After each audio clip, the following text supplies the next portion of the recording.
Buttercup. 6-7. 6-7 is correct.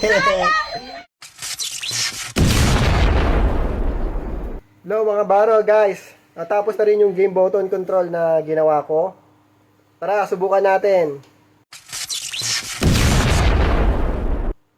Okay. Yung player natin ayaw na magpatawag ng tunay na pangalan. So, bibigyan natin sila ng alias. Alias ng unang player na tatawagin ko ay si Blossom. Pasok, Blossom! Wow! Hi, Blossom! Hi po. Ilan taon ka na? Hoy, nag-iisip ka pa. Alam mo naman yung sagot mo. Okay, 12 years old. Talaga? Okay. Blossom, galingan mo ha. Okay, ba't ka pala sumali? Para ng manalo. Okay, para manalo. Next natin ang player ay si Bubbles. Pasok, Bubbles! Hi, Bubbles! Wow, genius talaga datingan ni Bubbles ha. Ilan taon na, Bubbles? 7 po. 7 years old, okay. Nag-8 na po ako this year po. Oh, this year, ayos ha. Di magiging grade ano ka na? Grade 3 po. Grade 3, okay. Ba't ka pala sumali dito sa game? Para magkaroon ng pera para sa birthday ko. Ah, okay. Very good. Talagang malaki yung reward natin, ha. Okay. Galingan mo, ha. Bubbles. Okay. Next player is Buttercup. As known as Buttercup. Wow! Ang puti-puti naman ni Buttercup. Ilang taon ka na, Buttercup? 9. 9 years old. Okay. Ba't ka pala sumali sa game? Para magkaroon ng pera.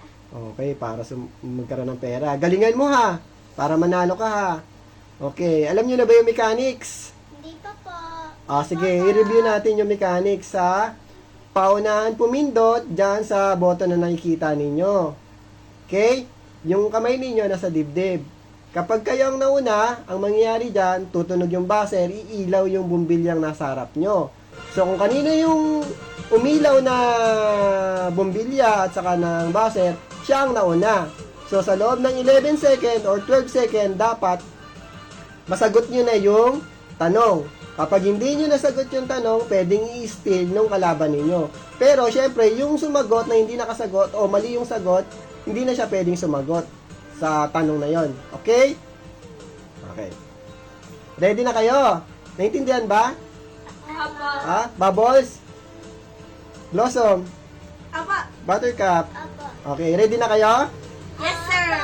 Okay, sige. Umpisa na natin, ha? Okay, ang unang tanong natin ay ito. Ano ang tawag sa hayop na tumitalaok sa umaga?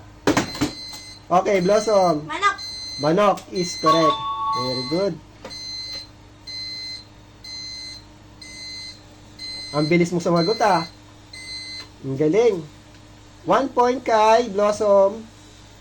0-0 kay Buttercup at Bubbles. Next question. Number 2. Kamay sa dibdib at makinig.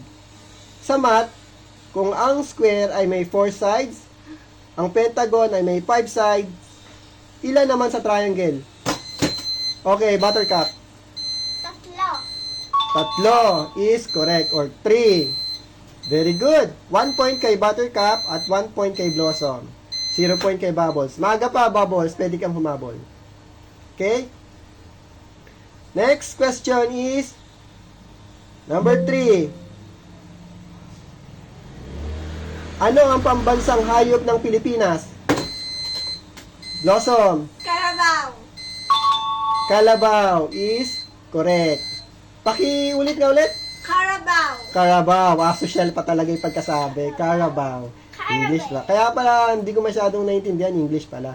Okay, Carabao is correct. 2 points kay Blossom. 1 points kay Buttercup. 0 points kay Bubbles. Bubbles, pumindot ka. Okay, next question. Number 4. Makinig ha. Kamay sa dibdib. Sa English, ang kasulungat ng beautiful ay ugly. Ang industrious naman ay lazy. Ano naman ang kasalungat ng long? Buttercup. Kasalungat?